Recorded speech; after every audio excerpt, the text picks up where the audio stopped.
What's up everyone, Darcblade here with an information video regarding this week's limited bounties and event quests in Monster Hunter World. This is for the week starting the 21st of June 2019 and it's for both PC and console versions of the game. Now we have quite a busy week in terms of Monster Hunter World content, but this isn't necessarily solely due to the limited bounties and event quests we have this week.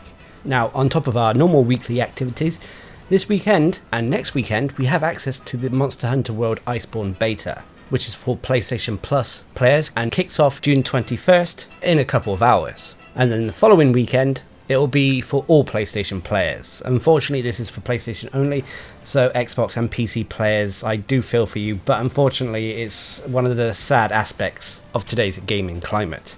But apart from the beta, what else do we have this week? Well, first let's talk about consoles. First, we'll go over the limited bounties. There are 4 of them. First is an ecology survey to hunt fanged wyverns. Fanged wyverns include Great Jagras, Tobi-Kadachi, Great Gyros, Dodogama and Dodogaron. Anyway, for taking 3 of them down at high Auto rank, we'll get research points and some armor spheres. Next is an ecology survey to hunt Pink Raffian. We have to hunt 4 of these monsters and it specifically has to be at high rank. And for doing so you get research points, some advanced armor spheres and a silver Wyverian print. Next is a general 9-star rank limited bounty to complete 5 quests at this specific rank. 9-star quests are normally endgame hunts or tempered monsters.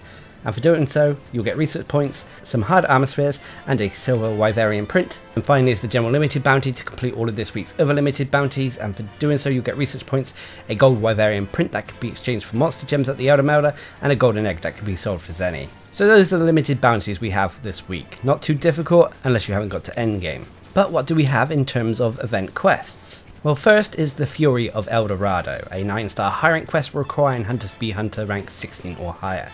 This has players repelling Kulve, so this is basically arch-tempered Kulve siege. Now to take part you have to go up to the gathering hub, and from there, through the efforts of everyone involved, you should be able to repel Kulve and yield yourself some of the most powerful weapons in the game. However, the weapons are down to RNG, so there's no telling what you'll get. As for normal event quests, first is Chew the Fat, a 2-star low rank quest that requires no hunter rank to participate in. This has players taking on 2 Great Jagras in the Ancient Forest. Nothing too special about this quest, it's purely a beginner's quest. Next is the Coral Waltz, a 7-star high rank quest that requires hunters to be hunter rank 13 or higher. This has players taking on all the monsters associated with the Coral Highlands. So that's Zitsuyaku, Paolumu, Pink Raffian and Legiana. And for taking this quest on, there's an increased chance at finding all of these monsters at the large or small gold crown size. Next is the Throne Taker, a 9-star high rank quest that requires hunters to be hunter rank 50 or higher. This has players taking on a tempered Lunostra, tempered Teostra and tempered Nergigante in the Eldest Recess. And upon completion of this quest you'll get a few sullied and shining streamstones. And finally is the Deathly Quiet Curtain, a 9-star high rank quest that requires hunters to be hunter rank 50 or higher. This has players taking on an arch-tempered Valhazak in the Rossen Vale. And for completing this quest, you'll get Valhazak tickets that can be used to craft the Val Gamma armor set as well as the Death Stench layered armor set. So that's about it for the activities on console.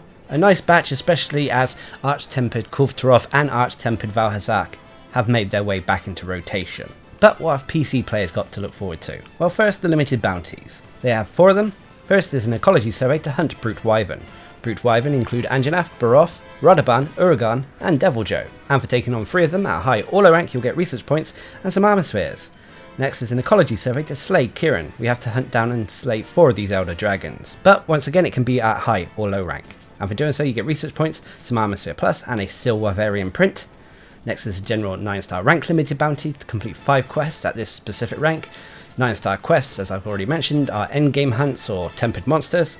And for doing so you'll get research points, some hard armor spheres and a silver Wyverian print.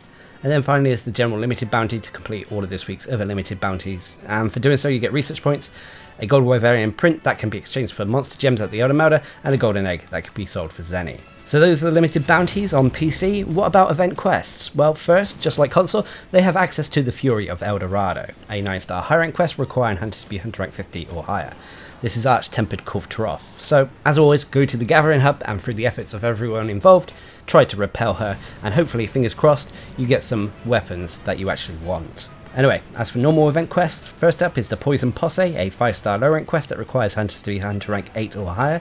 This has players taking on all the monsters associated with the poison ailment, so that's Puke, Raffian and Rathalos. This all takes place in the Ancient Forest. Unfortunately, there's no real reward for taking this quest on, but low rank monster parts from these monsters. Anyway, next is the Triple Threat Throwdown, a 6-star high rank quest that requires hunters to be hunter rank 13 or higher. This has players taking on a Great Jagras, Great Gyros, and Dodogama in the special arena, and for taking this quest on, you'll come out with quite a few decorations. However, these are normally the low ranking decorations. Next is the Coral Waltz, a 7-star high rank quest that requires hunters to be hunter rank 13 or higher. This has players taking on all the monsters associated with the Coral Highlands, so as I've already mentioned with the console bit, it includes Sisiyaku, Paolumu, Pink Rathian, and Legiana. And taking this quest on, there's an increased chance of finding gold crowns. Next is Rolling with the Uragan, a 7-star high rank quest that requires hunters to be hunter rank 13 or higher. This has players taking on 2 Uragan in the Elder's Recess, and for completing this quest, you'll get quite a few armor spheres as your reward. And finally is a Simple Task, a 9-star high rank quest that requires hunters to be hunter rank 30 or higher. This requires players to collect 10 gourmet shroom caps from the Ancient Forest. And along the way, as there are no large monsters on this quest, you'll find quite a few tempered monster tracks, so it's a way to buff up your investigation list. So there we have it, those are the activities for both PC and console. Now, obviously I've mentioned the beta, but even if the beta wasn't going on, there's still a decent amount to do this week. But what are your thoughts? Leave a comment down below, and until next time, I've been Darcblade, bringing you a quick information video regarding this week's limited bounties and event quests in Monster Hunter World. Hope you enjoyed the video, thanks for watching, subscribe and like for more.